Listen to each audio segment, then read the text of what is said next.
Vamos a analizar el comportamiento térmico de los intercambiadores de calor y a revisar los métodos que se utilizan para modelar su comportamiento. En particular, los dos métodos más utilizados, que son el método del promedio logarítmico de la diferencia de temperaturas y el método de la efectividad y del número de unidades de transferencia. Todos saben lo que es un intercambiador de calor. Es un dispositivo que facilita la transferencia de energía de un fluido caliente hacia un fluido frío sin que estos dos puedan mezclarse o sin que entren en contacto directo. Hay muchos tipos, de muchas configuraciones. Estamos viendo aquí arriba a la derecha unos intercambiadores de placas. Acá uno de carcasa y tubos que se acaba de abrir para darle mantenimiento. Y vemos también aquí el radiador de un automóvil. Con respecto a la operación de los intercambiadores de calor, pues hay muchas preguntas que podemos hacernos y que debemos responder cualitativa y cuantitativamente. ¿Cuánto se calienta o se enfría el fluido que nos interesa? ¿A qué velocidad debe fluir? Esto nos servirá para conocer los flujos másicos, los caudales y también la potencia de bombeo requerida, el costo energético también de mantener funcionando el intercambiador, simplemente desde el punto de vista de la mecánica del fluido. Y bueno, decisiones como qué tipo de intercambiador utilizar. Aquí vemos otro de coras y tubos. Aquí vemos un intercambiador de tubos de doble tubo, de tubos coaxiales. Y también podemos hacernos preguntas sobre el diseño del intercambiador. Cuando vamos a diseñar un intercambiador, bueno, o a comprar también. La primera pregunta que debemos responder es de qué tamaño, si va a ser de tubos, la longitud de estos tubos, si va a ser de placas, cuántos tubos, etcétera. Bien, analizar térmicamente un intercambiador significa responder qué le sucede a cada uno de los fluidos que están involucrados en esta transferencia de energía. Lo que sabemos es que si el intercambiador está bien aislado, podemos suponer que la energía que gana el fluido frío, aquí voy a usar el subíndice C del inglés, cold, y el subíndice H para referirme al fluido caliente. El C para el frío y el H para el caliente, porque usualmente así se escribe, y en los textos en inglés pues obviamente encontramos estos subíndices. La cantidad entonces de energía que va a recibir el fluido frío va a ser igual al flujo másico por su calor específico por la diferencia de temperaturas entre la entrada y la salida. Lo mismo para el fluido caliente, nada más que aquí el fluido caliente tiene una mayor temperatura cuando entra que cuando sale. Obviamente estas dos cantidades deberían ser iguales. En la práctica nunca lo son. Siempre la energía que pierde, bueno, dependiendo de las temperaturas, ¿no? Pudiera ser que si el intercambiador disipa energía hacia el ambiente, pues entonces tenemos que la energía que pierde el fluido caliente va a ser mayor que la que gana el frío. Si por el contrario tenemos fluidos fríos en el intercambiador, más fríos que el ambiente, puede estar entrando energía del ambiente hacia el intercambiador y entonces la energía que gana el fluido frío va a ser mayor que la que pierde al que llamamos fluido caliente, porque este está recibiendo la energía tanto del caliente como del ambiente energía que se logra colar. Bien. En un intercambiador típico, pues decíamos, hay un fluido que entra a una cierta temperatura y conforme va avanzando, por ejemplo el fluido caliente, conforme va avanzando, va transfiriéndosele su energía al otro fluido, de manera que cuando sale ya no sale a la misma temperatura. Aquí está dibujado rojo y azul. No me gusta esta convención de colores porque, pues, si el fluido caliente sale frío, entonces ¿cómo le llamamos al otro fluido? Es decir, si el fluido frío entra, pues va a entrar a una temperatura mucho más baja que la temperatura a la que entra el fluido caliente, y va a salir a una temperatura un poco mayor. Si esta temperatura de salida del que llamamos fluido frío es mayor o menor que la de salida del que llamamos fluido caliente, eso depende, puede ser, sí, puede ser mayor o menor, dependiendo del diseño del intercambiador y de la operación. Ya saben ustedes que si es un intercambiador, por ejemplo, de doble tubo con flujo paralelo, es imposible que el fluido frío salga más caliente que como sale el fluido caliente. Pues bien, en nuestro análisis cuantitativo de los intercambiadores de calor, obviamente tenemos que considerar la conservación de la energía, y entonces pues todo se reduce a igualar estas dos expresiones. Decir que la velocidad con la que pierde energía el fluido caliente es la velocidad con la que gana energía el fluido frío. Pero también tenemos que modelar qué sucede entre ambos fluidos, es decir, cómo se da la transferencia de energía. Y bueno, pues tenemos fluidos moviéndose, pues entonces podemos modelarlo como con la ley de convección de Newton. Sin embargo, aquí hay que hacer algunas aclaraciones porque tendríamos un coeficiente de transferencia, el área de contacto y la diferencia de temperaturas entre el fluido caliente y el fluido frío. Pero si el fluido caliente entra a una temperatura y sale a otra, lo mismo el fluido frío, pues cuáles temperaturas debemos tomar para hacer este cálculo. Las de entrada, las de salida, la promedio. Por eso no vamos a usar esta expresión así tal cual, la vamos a escribir así. Vamos a ver qué significa cada cosa. Pensemos entonces en un intercambiador de calor de doble tubo. Podríamos usar cualquier diseño para hacer este análisis, pero es muy fácil hablar de los de doble tubo. Tenemos un tubo interior por donde va el fluido caliente, un tubo exterior, y en la región anular entre ellos va el fluido frío. ¿Cómo se transfiere la energía? Bueno, del fluido caliente hacia la superficie interna del tubo por convección, y luego a través de la pared del tubo por conducción, y luego de la superficie exterior del tubo interior, de la superficie exterior del tubo interior hacia el fluido que va en la región anular, se transfiere por convección. Tenemos tres fenómenos aquí: convección, conducción, convección. Así es como se transfiere la energía. Y entonces esto que decíamos hace rato vamos a precisarlo más. La diferencia de temperaturas entre el fluido caliente y el frío, voy a considerar una diferencia de temperaturas promedio.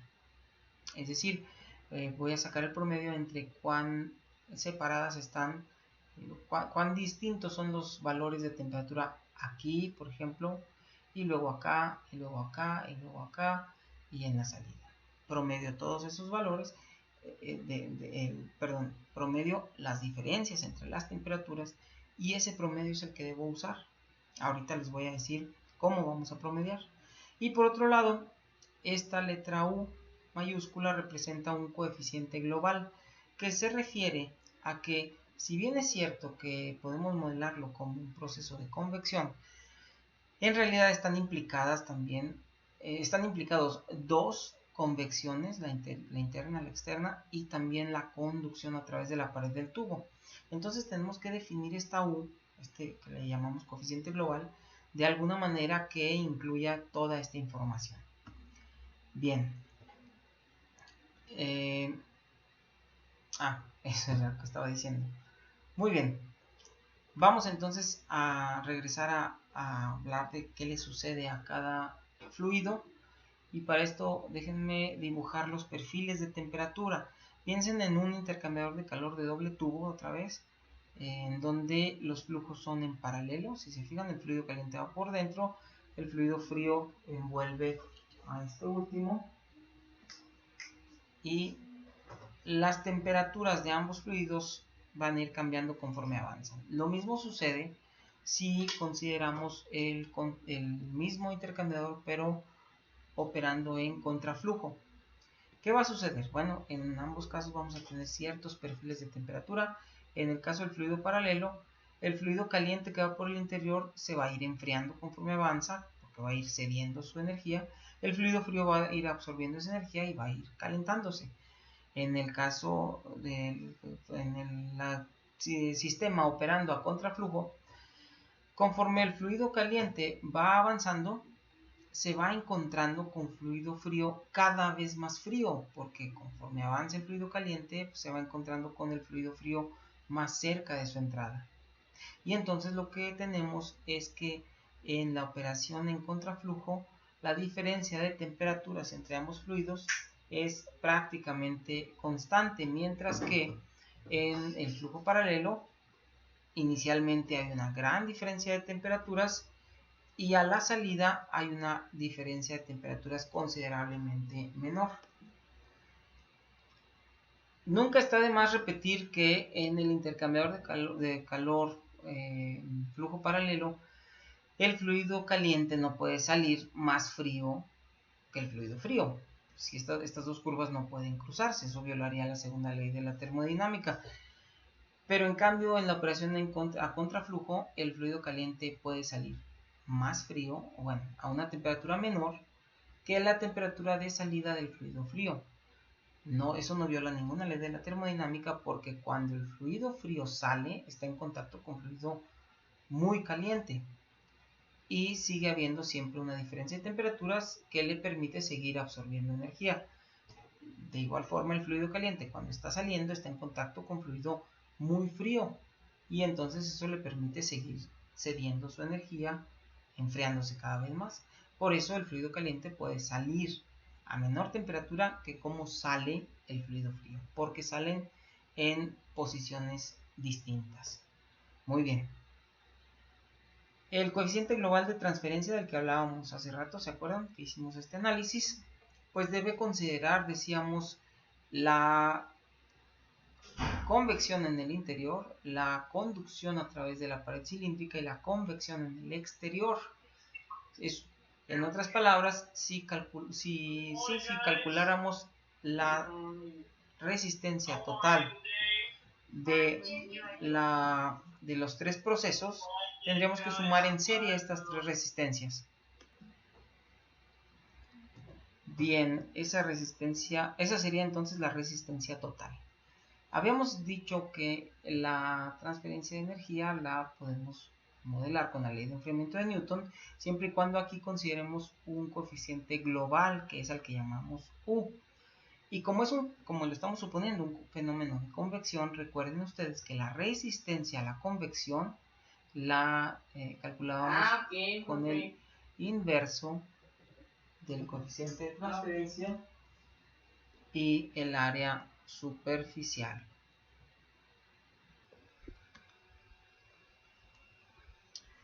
Bien, entonces la resistencia total pues la podemos expresar como el inverso de el inverso del producto de este coeficiente global que estamos buscando y el área.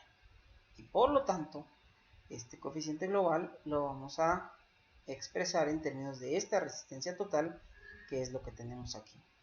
De manera que esta expresión, 1 sobre el coeficiente global, que ya sabemos que no lo escribimos como h, sino lo denotamos usualmente en el contexto de los intercambiadores de calor con la letra U mayúscula. De manera que el 1 sobre U por A, donde A es el área superficial, es igual, brínquense todo esto, vean hasta acá, es igual a la resistencia total que habíamos calculado acá arriba. Aquí habíamos escrito explícitamente la resistencia térmica de una pared cilíndrica, pero bueno, en general puede ser cualquier tipo de pared con cualquier geometría. Es lo más usual, es cierto, son los tubos, pero en un intercambiador de placas, por ejemplo, bueno, pues esta es la conducción la resistencia a la conducción a través de una pared plana. Bien, ¿por qué me brinqué esto? Miren, lo que tenemos aquí es esto mismo expresado en términos del área interior y expresado en términos del área exterior. Es decir, si consideramos la superficie interna del tubo o de los tubos, si tenemos otro tipo de intercambiador, bueno, pues entonces tenemos un área superficial un poco menor que el área exterior. Un área superficial interior un poco menor que el área superficial exterior. Y si estos dos valores difieren, bueno, el valor del coeficiente global resultante pues va a ser diferente también. Mientras mayor sea el área superficial, como en este caso, menor va a ser el coeficiente y viceversa. Ahora, usualmente,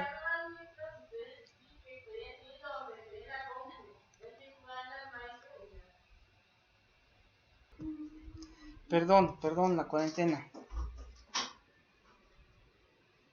Entonces podemos escribir finalmente esta ley de convección de Newton de esta forma, donde la U se refiere al coeficiente global de transferencia y la A al área superficial. Ojo, dependiendo cuál consideremos, podemos considerar el área interior y entonces la U tiene cierto valor. Podemos considerar el área exterior y la U tiene un valor un poco menor. Y ya sabemos que la diferencia de temperaturas que vamos a considerar aquí es un promedio entre las diferencias de temperatura que existen en el interior de ese intercambiador entre el fluido caliente y el frío en las diferentes posiciones en su interior. Bien, debemos decir algo con respecto a este coeficiente global de transferencia. Primero que nada, si la pared es delgada y el tubo está hecho de un buen conductor de calor, podemos despreciar sin ningún problema la resistencia a la conducción.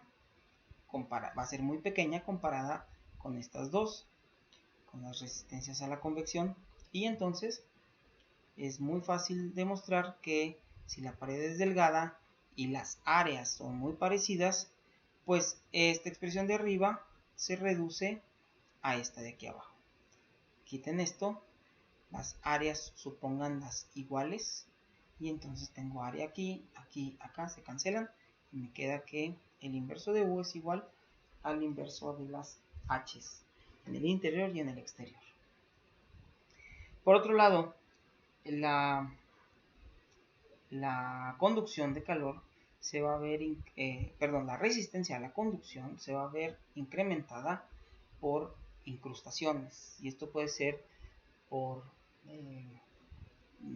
si se va depositando materia sólida, en el caso de fluidos con residuos, o la deposición de sales, en el caso de agua dura.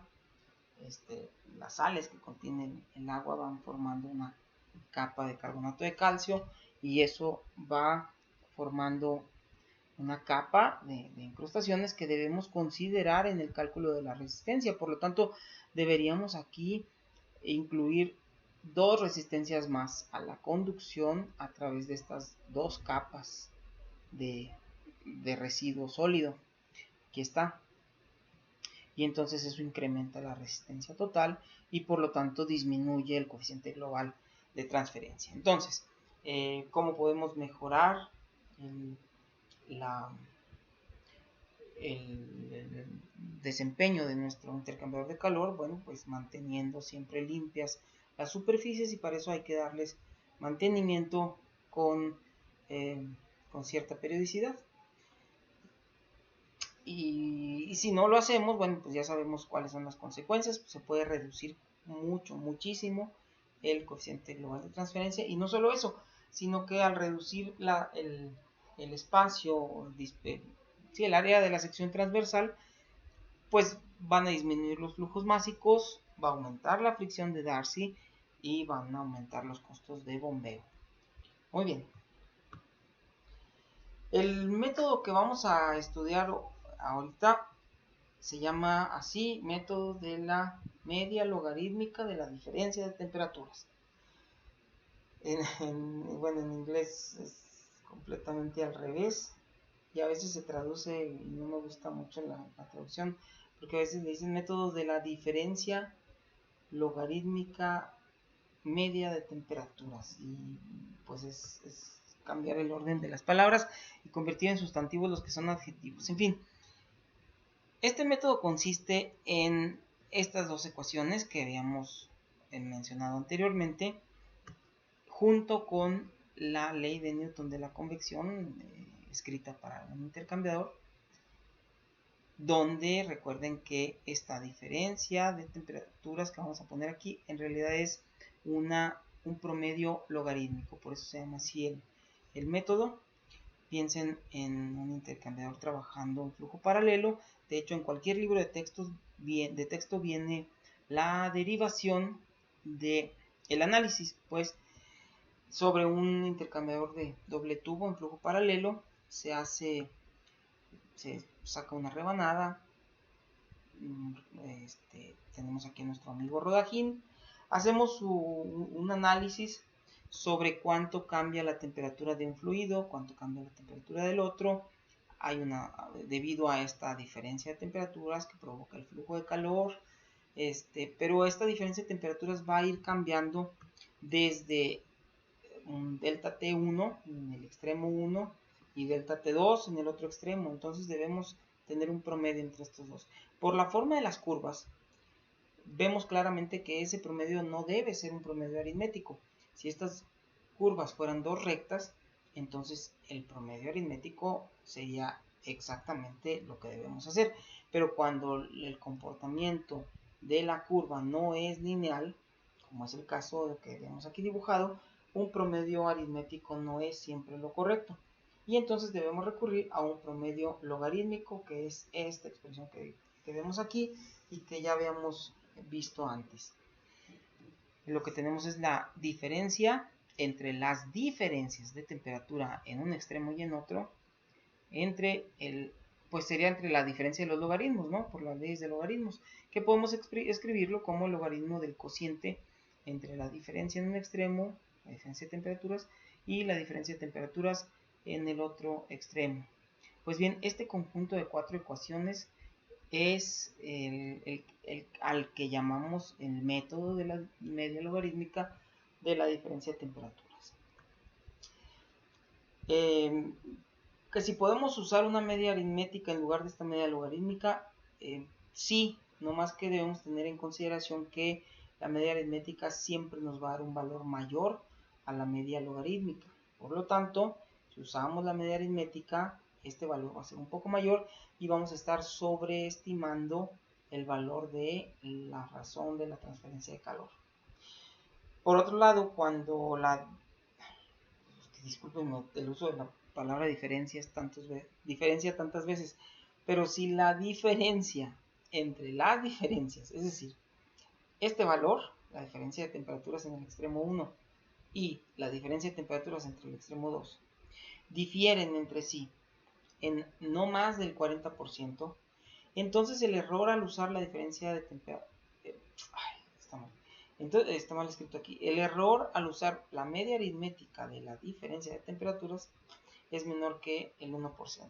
Es decir, si estas diferencias de temperatura difieren por menos del 40%, no pasa nada, usen sin ningún problema la media aritmética. Pero si tenemos una situación como la que está aquí dibujada, que de un lado la diferencia es muy muy grande comparada con la que tenemos en el otro extremo, entonces tenemos que usar forzosamente la diferencia, el promedio logarítmico. Bien,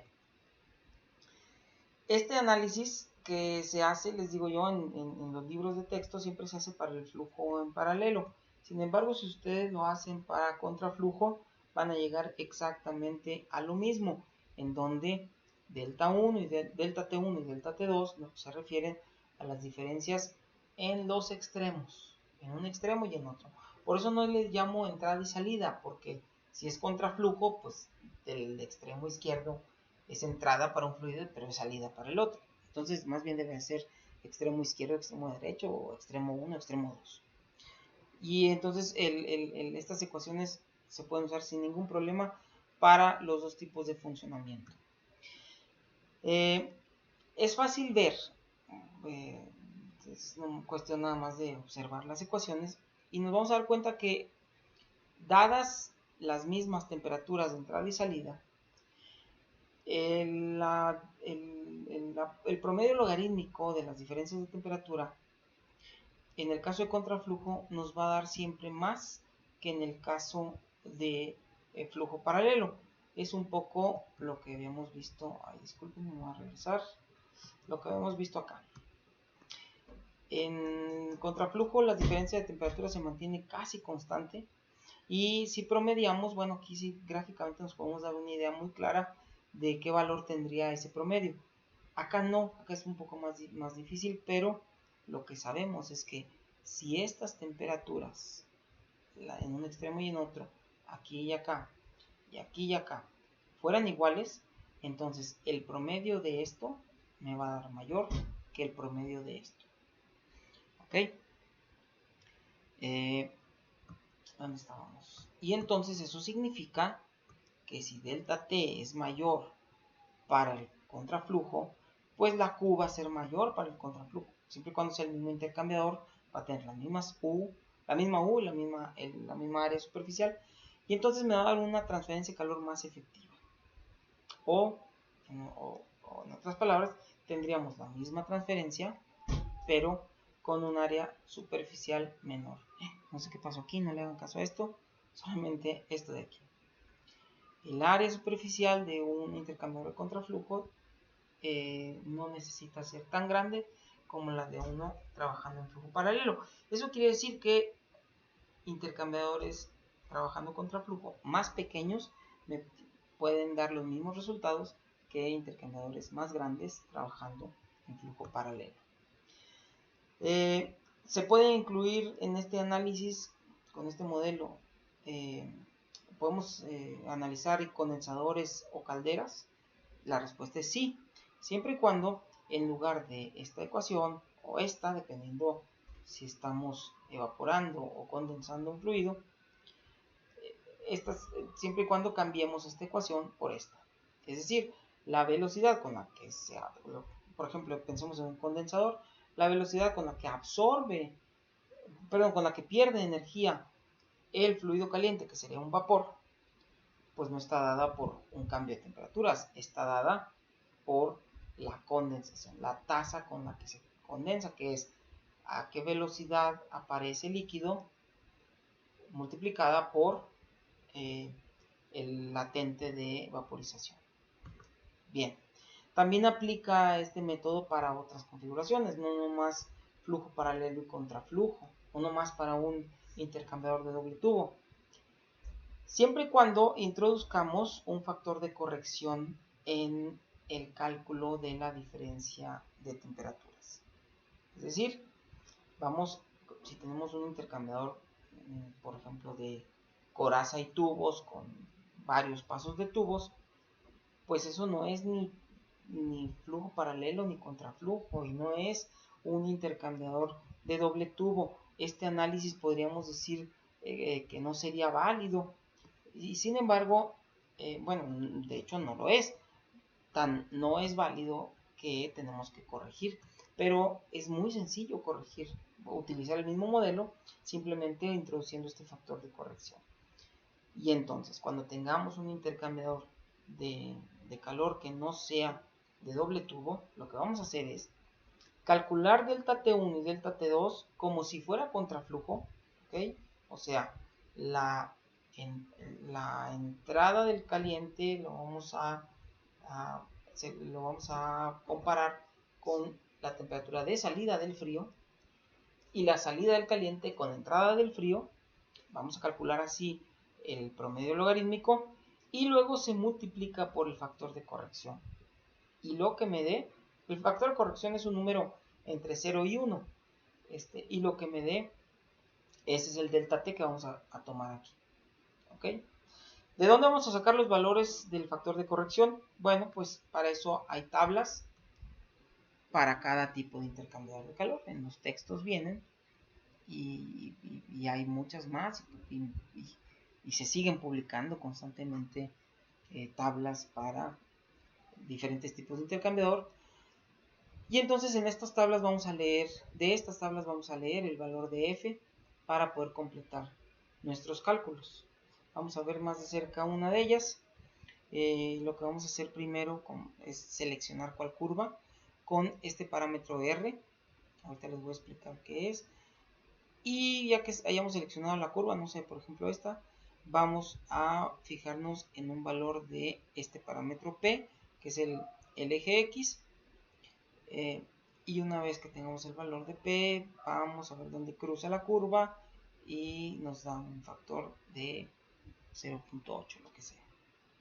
Por ejemplo, esta gráfica, esta tabla es para un intercambiador de calor de coraza y tubos, donde tenemos un paso por la coraza y un paso par a través de los tubos. Es decir, puede tener dos pasos como el dibujo que está aquí, o puede tener 4 pasos de tubos, o 6, etcétera. Bien, y así hay tablas para todos estos, para todos los intercambiadores de calor. ¿Quiénes son P y R? P es el que corresponde al eje X de las tablas que les acabo de mostrar. P es el cociente, fíjense bien, es este cociente, es la diferencia de temperaturas entre la entrada y la salida de uno de los fluidos y la diferencia entre las temperaturas de entrada de ambos fluidos.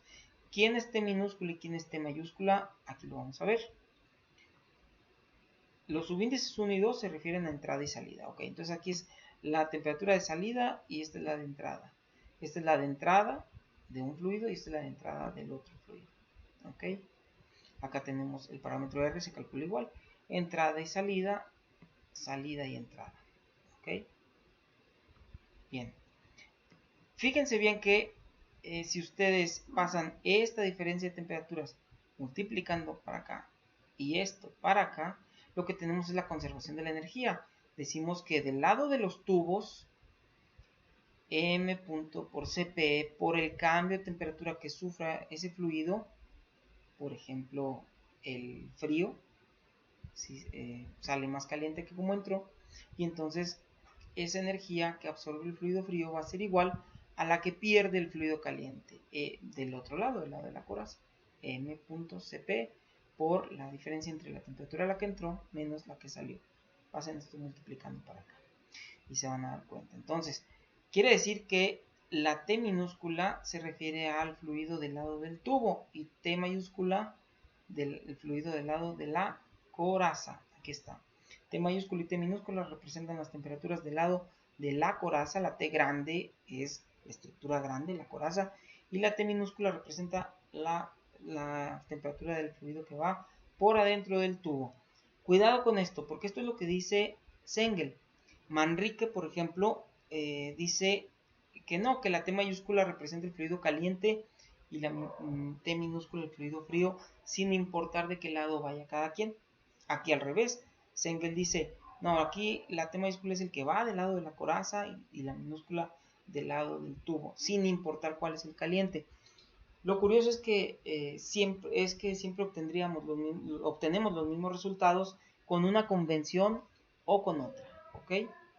Pueden ustedes utilizar la T mayúscula y T minúscula como las temperaturas del lado de la coraza y del tubo o temperaturas del fluido caliente y del frío respectivamente, ¿sale? Bien, otra cosa que hay que... miren, aquí dice, no existe diferencia en que el fluido caliente y frío fluyen por la coraza o por el tubo.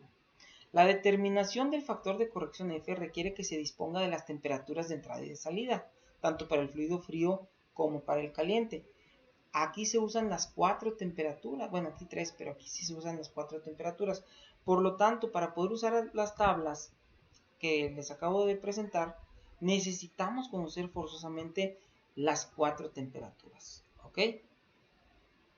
Bien, lean este párrafo, pongan de pausa y lean. Lo único que dice es que P va de 0 a 1 y R va de 0 a infinito, donde infinito corresponde a un condensador o una caldera. Muy bien. Tenemos entonces este conjunto de ya no 4, sino 5 ecuaciones si consideramos el factor de corrección. Y están acopladas porque las temperaturas, las 4 temperaturas aparecen aquí en estas dos ecuaciones. Las 4 juntas aparecen aparecen en el cálculo de la F y en el cálculo del delta T. Por lo tanto, aquí están las 4 temperaturas mezcladas, hechas bola, porque aquí están en la P y en la R, ¿se dan cuenta? Y entonces, si yo conozco las 4 temperaturas, puedo usar este método sin ningún problema. Si no las conozco, voy a tener dificultades. Resumiendo este método, necesito que se conozcan, si no 4, al menos 3 temperaturas. Porque si me falta una de ellas, por ejemplo esta, es muy fácil. Con un balance de energía, es decir, igualando estas dos ecuaciones, se determina la temperatura faltante. Y ya que tenga las 4 temperaturas, puedo calcular el factor de corrección, puedo calcular el delta T, puedo entonces sustituir aquí y despejar la U o la A, lo que necesitemos. Casi siempre es algo relativo con la A. La Q sí la conozco, porque si conozco las dos temperaturas, pues puedo calcular la Q. Obvio, necesito conocer las condiciones de operación, es decir, los flujos másicos y los calores específicos. Les decía que casi siempre necesitamos determinar A, es decir, la longitud de los tubos, el diámetro de los tubos, el número de tubos que vamos a usar. Y eso sería un problema de diseño. Estamos preguntándonos cómo tiene que ser nuestro intercambiador, de qué tamaño tiene que ser, cómo lo debemos construir. Y una vez que respondamos esa pregunta, pues podemos, una de dos, mandarlo a hacer sobre pedido o buscar en un catálogo uno que cumpla con las especificaciones que acabamos de determinar nosotros.